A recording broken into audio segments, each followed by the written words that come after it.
And welcome to VoiceWorks. My name is Suze Cooper and I'm here this evening with my co-host Peter Stewart. We're both broadcasters who are creating flash briefings for Alexa devices, really interested in voice first, and we're trying to bring all of our knowledge about voice technology to you guys through this Facebook page, VoiceWorks. So if you haven't already started to follow us, then please do. If you're listening to this on the podcast, we are VoiceWorks, two separate words, over on Facebook. Come and join the page and see what we're up to. We're hoping to bring you all the latest voice tech news. We go live fairly regularly, though not every single day. So we're here today to speak about the meetup that happened at General Assembly last night. This was pulled together by James Tang, who's a member of the Voice First community over here in London. And there were several speakers that were there last night. It was all based around how voice is going to change the way we shop. It was actually really refreshing to go to a meetup that was about voice in a particular space, rather than just being generally about voice and generally about what people are creating for Alexa and for Google Assistant. It was really nice to kind of focus on this one idea of shopping and to hear from lots of different people that are either in the industry or creating, based around how they think shopping is going to change. Don't you think, Peter? Absolutely. So yesterday evening, I was impressed with several things. First of all, it was in a slightly different location, although it did take a couple of train rides to get there. But also, we're about 60, 70 people in the audience, and I would say probably 40 to 50% of them were women, which was really fantastic to see, even though only one of the four panelists was female, but there was plenty of female participation there in the audience. But he couldn't have gone on for slightly longer, so we could have had more time for some questions at the end. But some really interesting speakers, including the one and only Kane Sims. I was expecting him actually to get a standing ovation when he walked in, because he's quite a celebrity, certainly here in London, and I know elsewhere around the world. And Sue, something that you were saying there about the different streams, the different kind of situations that voice can be used in. Of course, that's what Bradley Metrock is doing with his series of voice conferences around America. What's he got? Voice in health and voice money and voice of hospitality and all sorts of things. And I really think that is a really interesting kind of niche to get into, digging down into these different situations, these different circumstances that voice could be used. So as Sue says, voice commerce was it. And Kane Sims from the VUX World podcast was talking about how currently $2 billion worth of sales are done through voice devices, through smart speakers and so on. But that's expected to be, by 2022, coincidentally, $22 billion worth, according to a survey by, or a prediction by, OC&C last year. You know what? I always like a fact. I always like a statistic when it's actually sourced properly, because the number of times you can go to any number of events and up on the PowerPoint, up on the screen, or people spout out from the lectern some fantastic stat, and everyone's scribbling down, or they've got their phones up taking screenshots of it, and you think, where's that come from? Who says that? And as we already know, a quote of more than 50% of searches by voice by next year has been widely debunked, of course, even though it has gone around the world hundreds and hundreds of times over the last 18 months. Yeah. And I think, they are huge. They're massive numbers. I mean, they're so big that you just can't even really comprehend them. And I think what was really interesting was when Kane kind of asked for a show of hands as to how many people in the room had actually got a smart speaker, used a smart speaker, and then ultimately have bought something with a smart speaker. And those figures went from fair number of people to a few people to one or two people. I put my hand up to say, yes, I'd bought something using voice, but to be honest, I bought it by mistake because I was trying to add something to my shopping list, which I use Alexa for, to add things to the shopping list as we run out of them. And what actually happened was it put it into my cart. And the next time I went onto Amazon, I managed to check out and not take that item out of my cart. So, of course, I then ended up buying a pair of rubber gloves for a price that I definitely wouldn't have paid for them because they'd gone into my cart instead of onto the shopping list. So yes, I have bought by voice, but not by choice. I don't know. Have you used it, Peter? I haven't. What we'll do over the next 10 minutes is just talk about Kane's presentation. Then we'll keep it kind of short. There were, as I say, 3 or 4 other presentations as well. And maybe we'll come to those on other episodes of VoiceWorks. The reason is we value your time, but also, you know what? You weren't at the conference. I bet you weren't at the conference. So there, I'm not pointing at you, Suze. Obviously, you were there. We were sitting next to you. We're going to be giving you stats and an insight and tell you what happened somewhere that you won't get this information anywhere else. Shopping on Amazon Lexi devices has tripled in the past year, Kane was saying. And he also pointed out that we don't know what that's gone from and to, because Amazon not actually giving specific numbers, but interesting to hear that, and also, Suze, interesting to hear some of the attributes that you need to have for your brand if you're actually going to be successful with shopping by voice. And he started off by talking about how it's got to be faster. It's got to be faster to shop by voice than it would be getting your old mobile phone out and or getting online and tapping and swiping and checking in and putting in passwords and all the rest of it. It's got to be faster for it to work with voice only.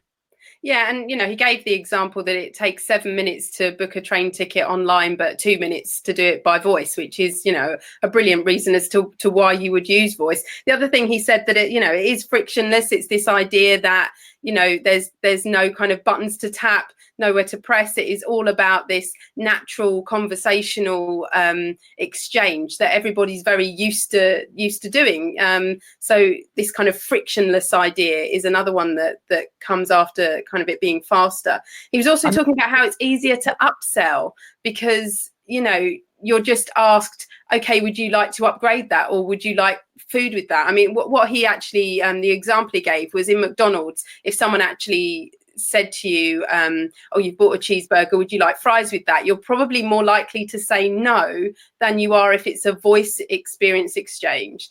There's kind of, I guess it's probably psychology in there somewhere, but this whole kind of idea that just by saying yes, there's kind of more that might come to you. You don't perhaps relate that quite so much to the money in your purse, because you're not stood there with the money in your purse. It is all this kind of technological transaction.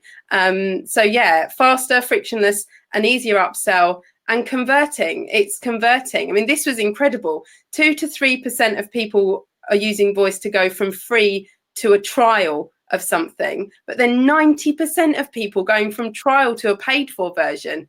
And that's astounding, isn't it? Absolutely. The specific example that Kane was using was the Ambient Sounds app. So the upsell from trial to free with that, so you get a certain length of time or a certain number of uses with many of these skills. But with the Ambient Sound app, from trial to free, the upgrade was 2%, but from trial to paid was 90%. So that is huge. So no wonder the guy behind the Ambient Sounds app has got himself a new car and also got himself a new house as well.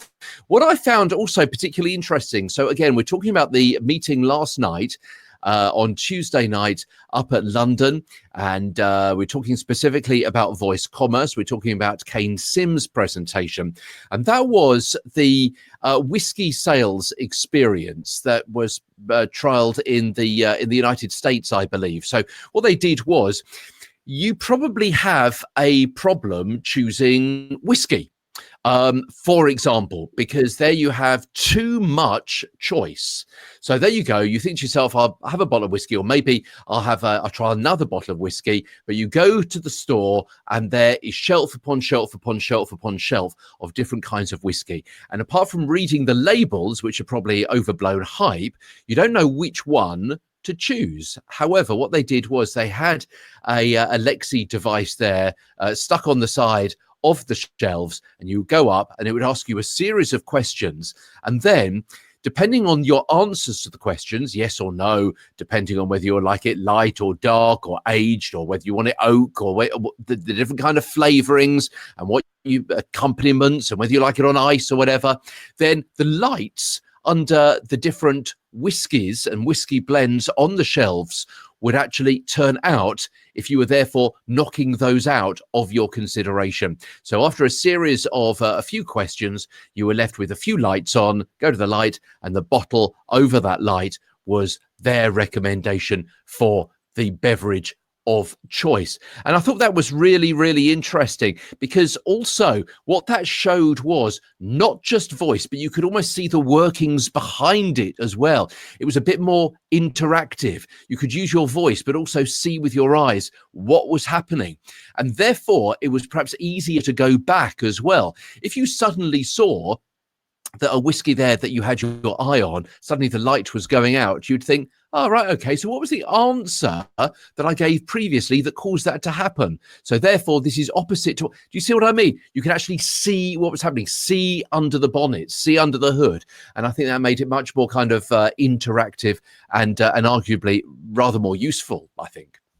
Yeah, absolutely. There's certainly kind of a gamification element that they've brought to shopping there by using the device and using the tech, I think. One of the underlying themes throughout all of the presentations, and Kane touched on it as he rounded his up, was discoverability of these things, though. You know, people don't know so much that these things are there, and that it's a capability that you can buy things through Alexa.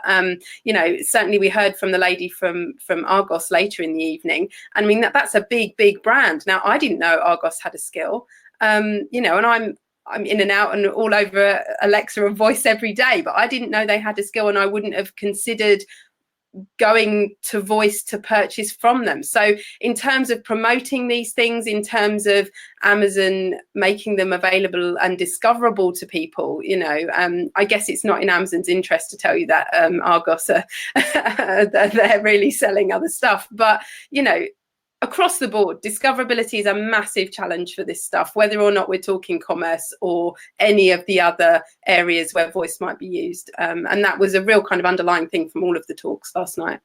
Absolutely. So Argos is like a high street, well, it is a high street shop, but it's like Amazon. So you can't actually go in and take something off the shelf. You have to order it either in advance and go and pick it up later.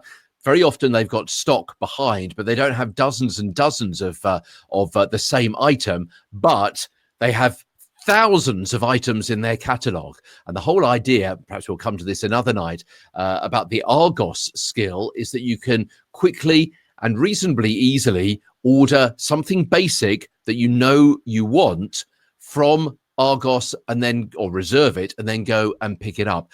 But there is a bit of a problem, because if you go to, well, I'll give you an example. I was after a new battery pack for my phone the other day, and you go into the Argos store and you look for battery packs for a mobile phone, either in their catalogue, which is there, a paper catalogue, or on the screen, and you search for it.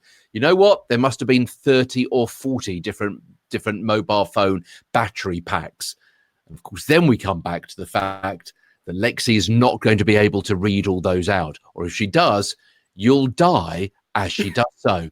So what she does is go through a series of just 2 or 3 basic questions and then suggest an answer to you. And the example used last night was a kettle. Well, I don't know, if I'm spending even 15 quid on a kettle, I want to know that it looks right, it's the right color, the lid works in a certain way, that the handle is the right side, because I know where it's going to be in my kitchen, where the on-off switch is going to be, so perhaps the kids don't touch it or they can't get to it. Maybe that it does have a light inside, or it doesn't, or it plays a tune, or it doesn't. I'm going to spend quite a bit of time looking even at a £15 purchase of a kettle. It's kind of where Lexi and buying, when you've got a big choice, falls down. But it's where that whiskey example, where you're actually making that choice in store, actually helps you. It is, but then I also think there's, you know, the voice-to-voice hardcore solution. Okay, Lexi reading a list really isn't going to work, but your voice to screen, that is where it's going to work. That's going to give you exactly what you would get if you were to go onto Argos's website and to reserve something from the website. You'll get the same pictures. I'm sure you'll be able to see videos of various things.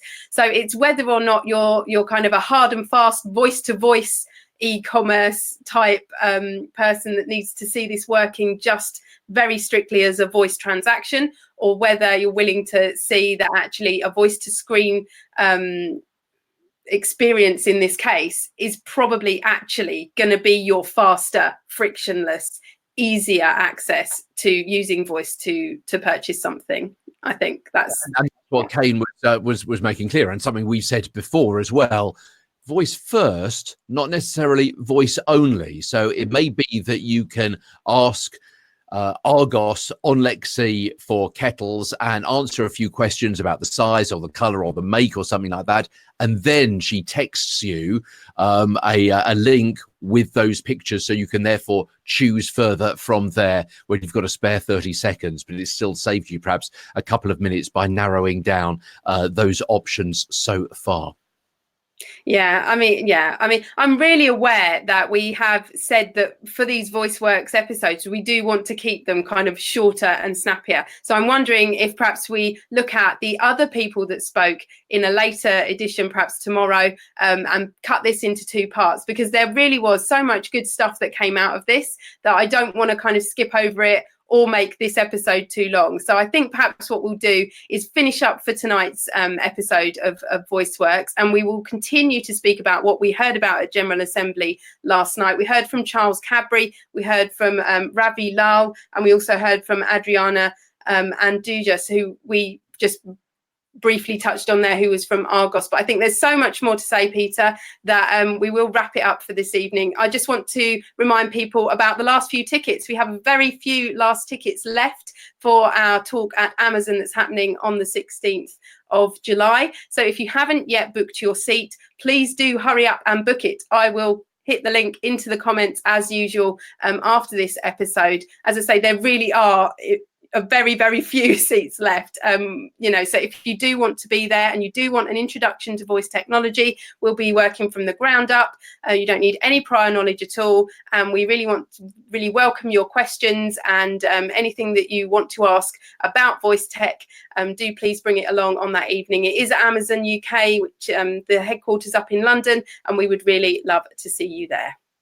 Excellent. Okay, we'll call it a day for today. Thanks very much indeed for watching. Thank you for listening. If you're listening to our podcast, and that's it. We'll be back hopefully at the same time tomorrow with more about how voice could work for you. Until then, goodbye.